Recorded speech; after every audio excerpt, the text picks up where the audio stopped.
नमस्कार, सच कहूं न्यूज में आपका स्वागत है। देखिए आज के मुख्य समाचार। वायुसेना ने पाक में जैश का सबसे बड़ा कैंप किया तबाह, 300 आतंकियों के मारे जाने की खबर। पुलवामा का बदला पूरा, पीएम मोदी बोले देश सुरक्षित हाथों में झुकने नहीं दूंगा। पाक हमले पर बोले राहुल गांधी, वायुसेना के पायलटों को सैल्यूट, नेताओं ने सैनिकों के पराक्रम पर जताया भरोसा। कोटकपुरा कांड में पूर्व डीजीपी से 2 घंटे में 22 सवाल, सैनी बोले ऐसे हालात में सीएम से बात ना करता तो क्या करता। डीडीए ने 10,300 फ्लैट्स की नई आवासीय योजना को दी मंजूरी, 3 लाख रुपए तक होगा फायदा।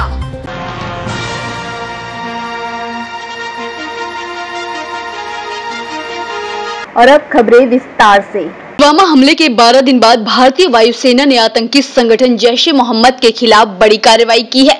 मंगलवार तड़के 5:30 बजे मिराज 2000 लड़ाकू विमानों ने पाक की सीमा में हमला किया। भारतीय विदेश मंत्रालय ने कहा है कि हमले में बालाकोट में जैश का सबसे बड़ा आतंकी कैंप तबाह कर दिया गया है। इसे मसूद अजहर का साला यूसुफ अजहर चलाता था। हमले में कई आतंकी और जैश के सीनियर कमांडर के मारे जाने की भी खबर है। मीडिया रिपोर्ट्स में सरकारी सूत्रों के हवाले से बताया गया है कि इस हमले में 300 से ज्यादा आतंकी मारे गए हैं। उधर न्यूज एजेंसी ने वायुसेना के सूत्रों के हवाले से बताया है कि बालाकोट के अलावा एलओसी के पार पीओके के मुजफ्फराबाद और चकोटी इलाके में भी बमबारी की गई है। 12 मिराज विमानों ने 1000 किलो बम बरसाए हैं।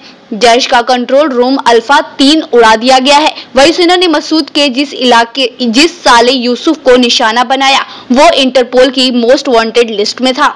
चुनाव 2019 में फिर सत्ता में वापसी के लिए प्रधानमंत्री नरेंद्र मोदी एक के बाद एक राज्य में चुनावी रैलियां कर रहे हैं। इसी कड़ी में पीएम मोदी ने मंगलवार को राजस्थान के चूरू में चुनावी जनसभा को संबोधित करने पहुंची। पाकिस्तान में भारतीय वायुसेना द्वारा की गई एयर स्ट्राइक के बाद प्रधानमंत्री की यह पहली रैली है।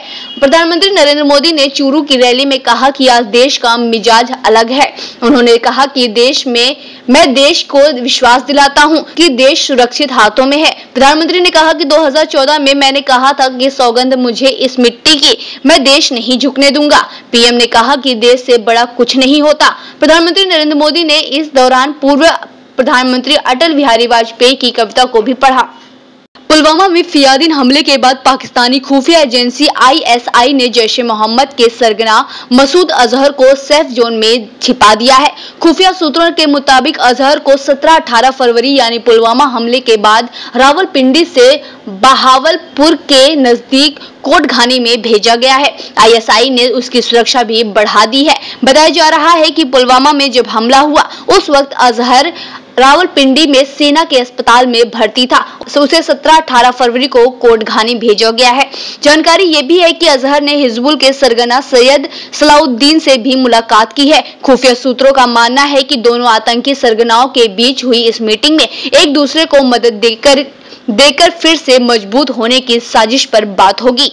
पुलवामा हमले के विरोध में पाक अधिकृत कश्मीर के बालाकोट, चकौती और मुजफ्फराबाद में स्थित आतंकी ठिकानों में वायुसेना के हमले पर बीजेपी और कांग्रेस के दिग्गज राजनीतिज्ञों के साथ सिने खेल जगत के सितारों ने भी सैनिकों की तारीफ की है। ट्वीट्स के जरिए इन लोगों ने सेना के जाबाजों को नमन किया है। बीजेपी सांसद कैलाश विजयवर्गीय ने आतिशबाजी पर मिठाई बांटी और ट्विटर पर इसका वीडियो भी अपलोड किया है।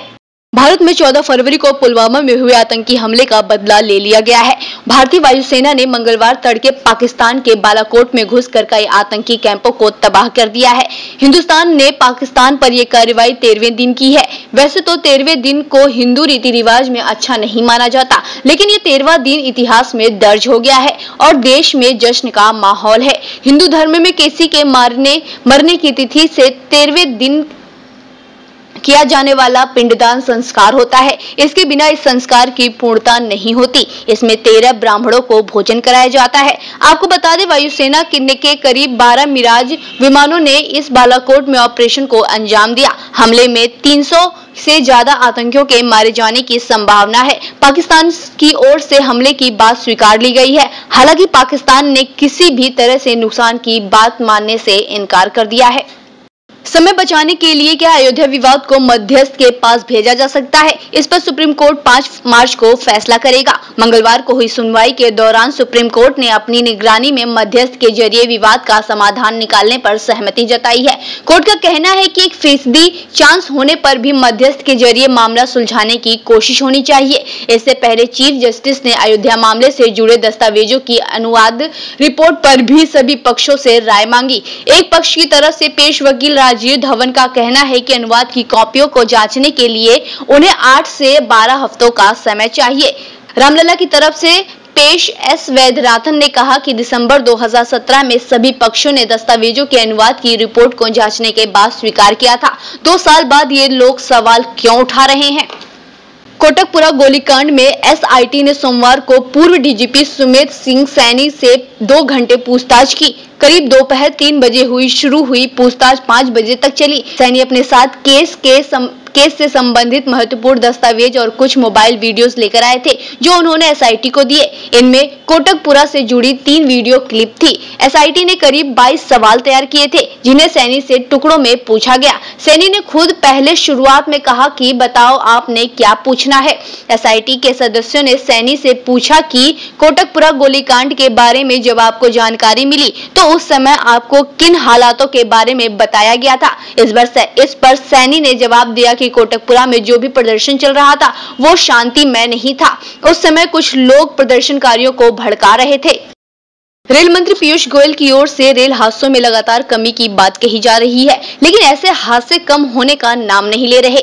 केरल में शोरनापुर के निकट मंगलवार तड़के Chennai Mangalore super fast train के 2 डिब्बे पटरी से उतर गए। हालांकि इस घटना में कोई हताहत नहीं हुआ।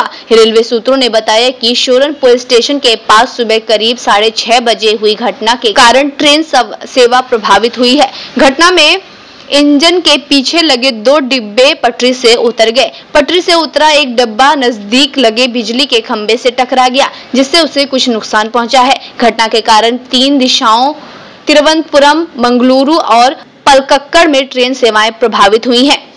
अनिल बैजल की अध्यक्षता में सोमवार को हुई डीडीए की बैठक में आवासीय योजना 2019 को मंजूरी दे दी गई है। नई योजना में 10,300 फ्लैट होंगे। इसकी विस्तृत जानकारी एक सप्ताह में डीडीए की वेबसाइट पर अपलोड कर दी जाएगी। विभाग में जानकारी देने के लिए एक डेस्क भी बनाई जाएगी। नई योजना में ईडब्ल्यूएस के लिए आरक्षित फ्लैटों पर डिपार्टमेंट चार्ज और निर्माण के दौरान लगने वाला ब्याज नहीं लगाया जाएगा।